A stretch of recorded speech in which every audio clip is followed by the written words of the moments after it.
Chapter 1. How you get started. Find your happy place. Finding your happy place means setting up your workspace in a way that allows you to be able to write efficiently and cohesively.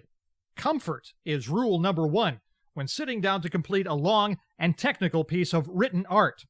If you aren't comfortable, then chances are that you will be inclined to get up, yawn, stretch, and stare at the TV from time to time. If you're not comfortable when writing, your writing may not necessarily suffer, but you will end up taking a lot longer to get it down on paper. Find comfort in the chair you use. It doesn't matter if it's at the kitchen table or in your lazy boy. You need to be comfortable sitting down. You will be there a while. An ergonomical surface for your keyboard. What this means is the level of your keyboard should not induce fatigue.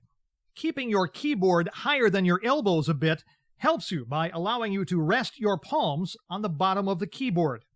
This may sound like a bunch of bull, but give it a try. You'll be surprised what different keyboard levels do for your fatigue factor. Room with a view? This isn't necessarily the case when you are technical writing. Chances are that you are writing something technical and had to research it in the first place. A view really isn't going to help you find inspiration. Remember, you are writing nonfiction. The only time you will be using your imagination is when you are deciding which word to use to get your point across more efficiently. Music. Some people prefer to have their favorite kind of music playing while writing. While it may be distracting at higher volumes, it can actually help you by providing a rhythm to work with.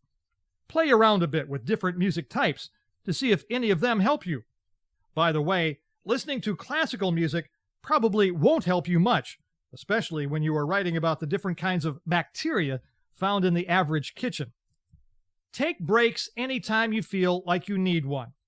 You aren't in college anymore, and unless you are up against a deadline, you don't really need to write like there is no tomorrow.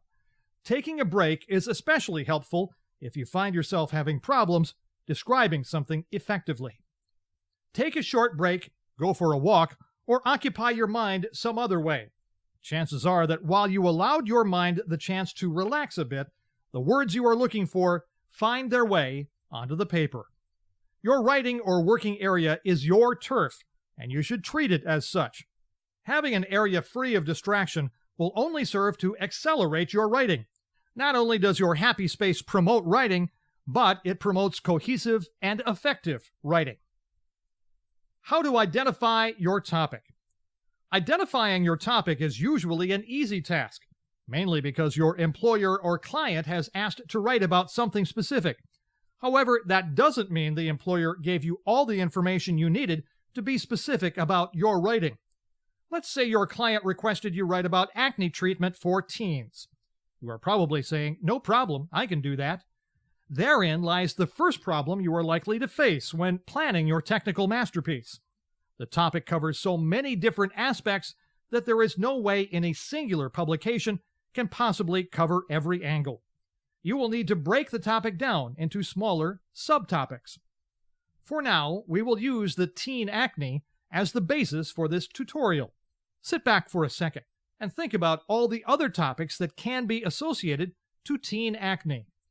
Some subtopics could be acne and depression. What is acne? Why do teens get acne? Topical acne treatments, laser acne treatment, surgical acne treatment, food and acne, acne and hygiene. The list literally goes on and on. You will need to identify what aspect of teen acne you wish to write about. If you find yourself thinking, "I'll just write about teen acne in general," just remember that it has probably been done before. You need to introduce new and unique information in order for your writing to be of any value. How to identify your specific niche topic or subject. As we discussed earlier about finding what specific niche you plan on writing about, you will need to take that idea one step further and identify your specific topic or area of expertise. In the case of writing about teen acne, perhaps you decided to narrow it down into acne and teen depression. Now that you have your basis for the technical article, you will need to break down this concept even further. You need to be thinking about all the variations of depression there are, as well as remedies for them. Decide how to break down acne and teen depression. Isolating from friends. Problems with a boyfriend, girlfriend. Eating disorders. Changes in hygiene rituals. Social problems. Obsession with appearance. Remedies available: topical acne medicine, laser, surgery, depression medication, therapy, support groups, peer support. The items listed above are just an example of the different ways you could approach the topic of teen depression. Each item itself could be further broken down as well.